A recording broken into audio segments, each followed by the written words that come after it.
some energy for you. Clearing some energy for me.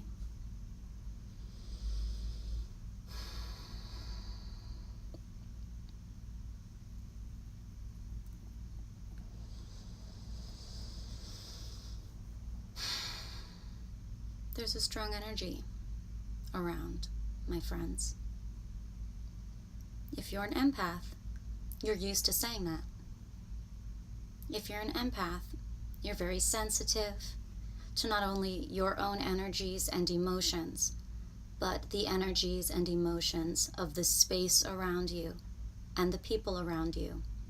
And depending on your sensitivity, you might really have access to a wide scope of space and people that you can tap into and sense.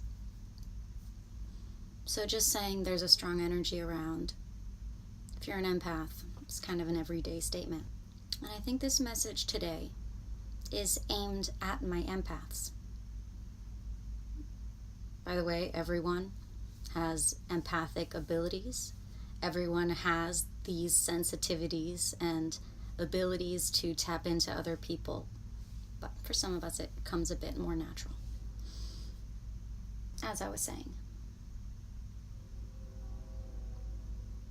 empaths, you're used to sensing energy. We're used to it. We're used to feeling strange things all the time. So it's funny when we forget that that's a part of life. It's funny when we become a victim to energy and just being aware of energy. I say funny because this is what we do. We're empaths. We're always filtering energetic data. We're filtering this data and we are processing it and deciding what we are going to do with it. Sometimes the data is overwhelming. And when it's overwhelming, I think that we all go out of body just a little bit.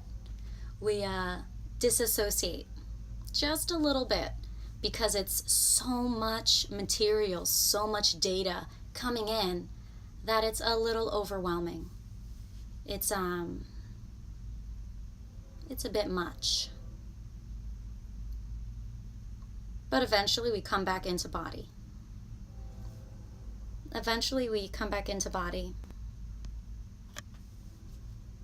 And we have to deal with the downloads.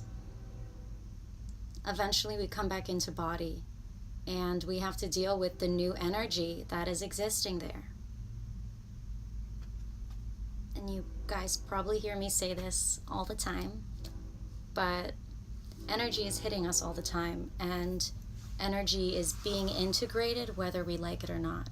And there are lots of protocols that we can apply to make the integration of energy a bit more comfortable. But overall, we are always going to be dealing with energies all the time. And as empaths, we're always going to be hypersensitive to the energies.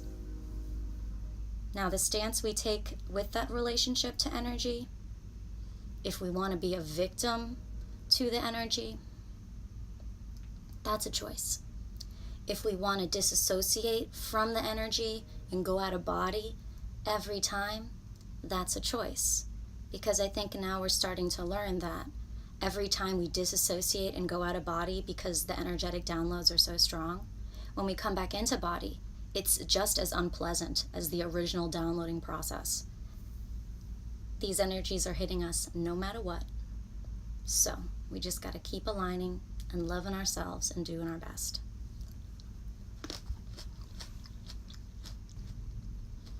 I'm here to hold space for you and be love and be my highest vibrational authentic self. Of all the things in the world that could be going on, of all the different dimensions and parallel existences that your soul may be participating on, there's only one now moment. There's only one now moment. And there's only one free will. Doesn't matter how many versions of yourself are existing. There's only one free will. There's only one choice in the now moment.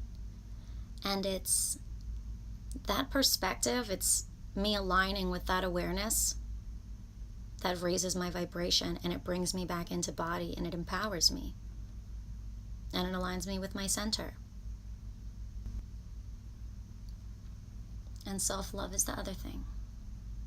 Anytime I feel negative energies or energies that I'm not comfortable with, instead of disassociating and going out of body or denying or resisting,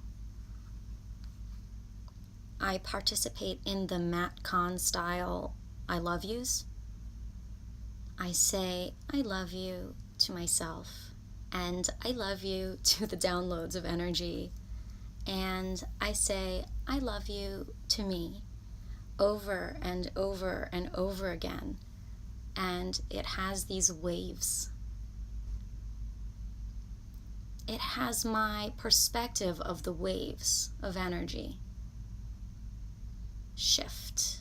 The I love yous assist me in raising my vibration and aligning with my center, so that as these waves hit, I'm not perceiving them from a victimized place. There we go. That's what it is.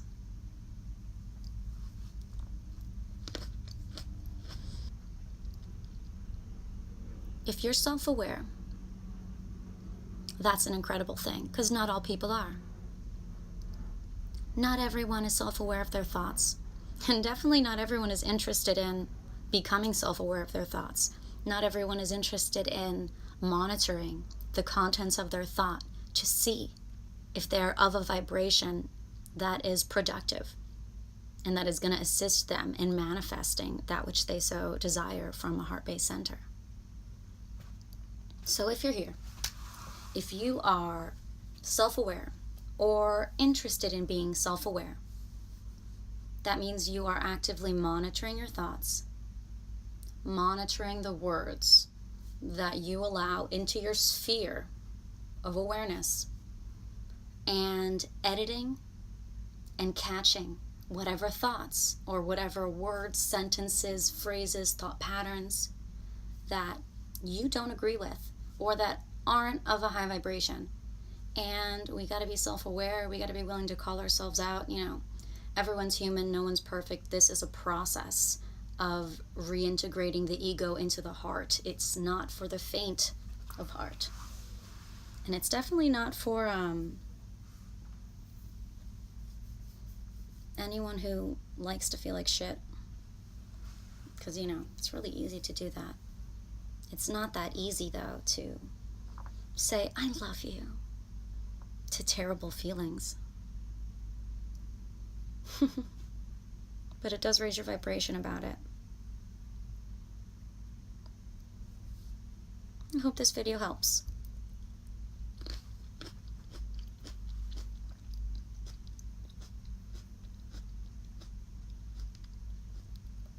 I'm just kind of searching my heart for any more pertinent info that might be of service to anyone who clicks on this video on my page.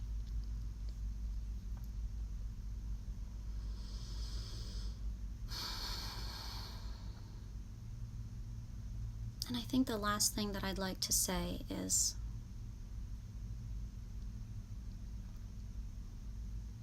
if you believe in divine timing, then everything that is occurring in your sphere, in your life, is divine and is a part of your journey as an incarnated soul. And you've agreed to this. You agreed to this prior to incarnating.